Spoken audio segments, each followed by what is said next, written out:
अस्सलाम वालेकुम व्यूअर्स, क्या हाल चाल है। उम्मीद करता हूँ सब खैरियत से होंगे। आज के लेक्चर में हमने क्लास डायग्राम रीड करनी है। प्रीवियस लेक्चर में हमने यूज़ केस डायग्राम पढ़ी है। हमने स्टार्ट की है first year new book computer science के लेक्चर सीरीज़। फर्स्ट चैप्टर में आज का टॉपिक हमारा क्लास डायग्राम है, इसको डिस्कस करेंगे। जिन स्टूडेंट्स ने प्रीवियस लेक्चर यूएमएल डायग्राम जिसकी टाइप हमने यूज़ केस डायग्राम पढ़ा था उसको नहीं देखा तो पहले जाकर वो वाला लेक्चर अटैम्प्ट कर लें, फिर ही आपको ये समझ आएगी सीक्वेंस वाइज। हमने जो यूएमएल डायग्राम पढ़ी थी उसमें हमने देखा था कि जो यूज़ केस डायग्राम है वो हमारी बिहेवियर एस्पेक्ट से देखी जाती है कि उसमें किस तरह से फ्लो होता है, उसका किस तरीके से वो डिस्कशन की गई है। तो वो प्रीवियस लेक्चर में मैंने आपको सील के साथ, तो आप वहाँ से जाकर उसको देख सकते हैं।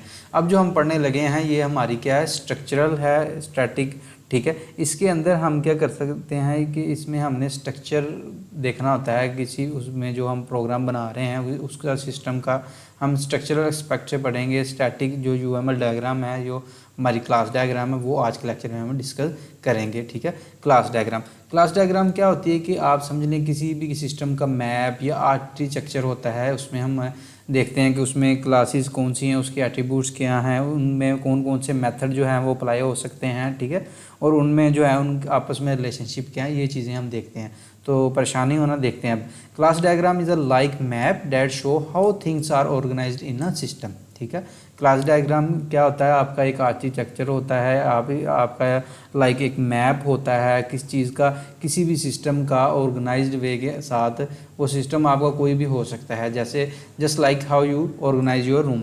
अब रूम है आपका, तो आप उसमें चीज़ें किस तरीके से जो है उसको ऑर्गेनाइज कर सकते हैं। टेबल चेयर है, बेड है आपका, ठीक है, उसमें वार्डरोब है, तो आपने वो सारा जो है ऑर्गेनाइज करके जो है तरतीब के साथ उसको सेट किया होगा। तो आपका जो रूम है समझ लेंगे वो क्या है, एक आपकी क्लास है पूरा वो रूम जो है, उसके अंदर जो डिफरेंट ऑब्जेक्ट्स पड़े हुए हैं। अब उनके एट्रीब्यूट्स क्या होंगे, एट्रीब्यूट्स ये होते हैं कि उनका वो जो है वार्डरोब है उसकी हाइट कितनी है, उसकी जो लेंथ कितनी है, ठीक है, उसका जो वेट कितना है, उसका कलर कौन सा है। तो ये क्या है, उस वार्डरोब के एट्रीब्यूट्स हैं। ठीक है, एक किसी भी ऑब्जेक्ट के अंदर एग्जाम्पल देखते हैं। जैसे रूम के अंदर, रूम आपका क्या represent the overall space encompassing all other elements analogous to the main structure in a class diagram.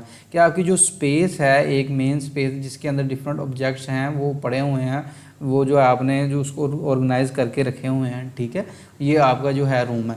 अब बॉक्स, अब रूम के अंदर फॉर एग्जांपल एक बॉक्स है, serve as a container within the room I can to class in a diagram. ठीक है, class diagram आपका क्या है कि आपके पास एक रूम है, वो क्या होगी, आपकी क्लास डायग्राम होगी। उसके अंदर एक बॉक्स पड़ा हुआ है, वो समझ लेंगे एक कंटेनर है with in a room.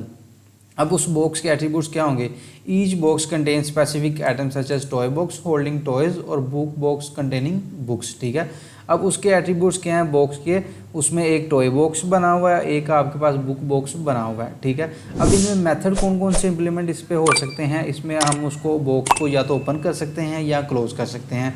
Method कौन से अप्लाई होंगे, box can perform action like open और close similar to method in class diagram that define what the box can do. ठीक है, इस तरीके से जो है इसके सिमिलर मेथड भी हम उस पर अप्लाई कर सकते हैं कि ये रिमूव द टॉयज या add the toys in box. तो उनमें कौन कौन से मेथड अप्लाई हो सकते हैं। इसमें हमने फ्लो नहीं देखना होता है, इसमें हमने क्या देखना होता है, उसका स्ट्रक्चर जो है उसमें डिस्क्राइब करना होता है ताकि उसको डॉक्यूमेंट किया जाए। हम समझ लें कि इसका जो है वो कौन कौन सी इसमें जो है ऑब्जेक्ट्स हैं, कौन कौन सी इसमें क्लासेस हैं और उनके एट्रीब्यूट्स क्या हैं और कौन कौन से मेथड उसमें इंप्लीमेंट हो सकते हैं और उनका आपस में जो है ऑब्जेक्ट्स का रिलेशनशिप क्या है, इसमें हमने ये देखना होता है सिर्फ क्लास डायग्राम के अंदर। Specific boxes, example of specialised boxes include a toy box. ठीक है, टॉय बॉक्स के अंदर टॉयज जो हैं होंगे, बुक बॉक्स के अंदर बुक्स होंगी एंड अ क्लॉथ बॉक्स, और क्लॉथ बॉक्स के अंदर जो है क्लॉथ होंगे representing distinct distance of the general box class. कि जो आपका जो है एक मेन जनरल बॉक्स, एक समझ लेंगे एक जो बॉक्स है उसके अंदर फर्दर 3 बॉक्स हैं जो उसके समझ लें कि एट्रीब्यूट्स हैं। अब उनके अंदर फर्दर जो है उसके जो है बुक बॉक्स के अंदर बुक्स होंगी, क्लॉथ बॉक्स के अंदर क्लॉथ होंगे। अब क्लॉथ बॉक्स के अंदर क्या इंप्लीमेंट हो सकते हैं इसके अंदर मेथड, कि इसमें जो है ऐड द क्लॉथ कर सकते हैं, रिमूव द क्लॉथ कर सकते हैं। ये ओपन बॉक्स क्लोज बॉक्स जो वो तो हमने देख लिया पहले से। ठीक है, कौन कौन से मेथड इसमें अप्लाई हो सकते हैं। अब इन तीनों को आपस में क्या रिलेशनशिप होगा, तो ये चीज़ें हमने क्लास डायग्राम में देखते हैं। ये आपके पास आ गई फॉर एग्जांपल क्लास डायग्राम एक रूम के अंदर। ठीक है, एक रूम है, उसके अंदर बॉक्स है, बॉक्स के अंदर फर्दर जो है 3 बॉक्स एक अंदर पड़े हुए हैं। मैं आपको ड्रा करके बताता हूँ कि ये आपका रूम है एक। ठीक है, ये एक आपका रूम है, समझ लें क्लास डायग्राम है। उसके अंदर एक आपके समझ लें कि एक बॉक्स है।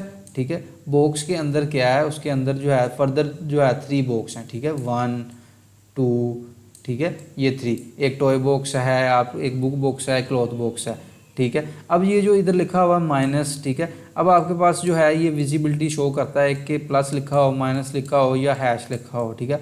अगर तो प्लस लिखा हो किसी भी वेरिएबल के साथ जो उसके रूम के जो है एट्रीब्यूट्स के हैं उसको किसी कैसे जो है नोट किया जाता है, उसको जो है कॉल करने के लिए नेम उसका जो है वो स्ट्रिंग में स्टोर करेंगे, उसका साइज़ कितना है रूम का, तो वो जो है वो भी स्ट्रिंग में स्टोर किया जाएगा, ठीक है।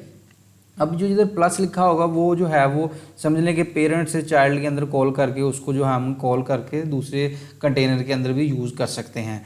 इसकी विजिबिलिटी शो कर रहा होता है ये माइनस और प्लस का साइन। अगर माइनस का है तो समझ लें कि ये प्राइवेट स्ट्रिंग है, तो ये प्राइवेट वेरिएबल है, इसको हम जो है बाय यूज़ या पेरेंट में बॉक्स में या अनदर बॉक्स के अंदर जो है इसको यूज़ नहीं कर सकते।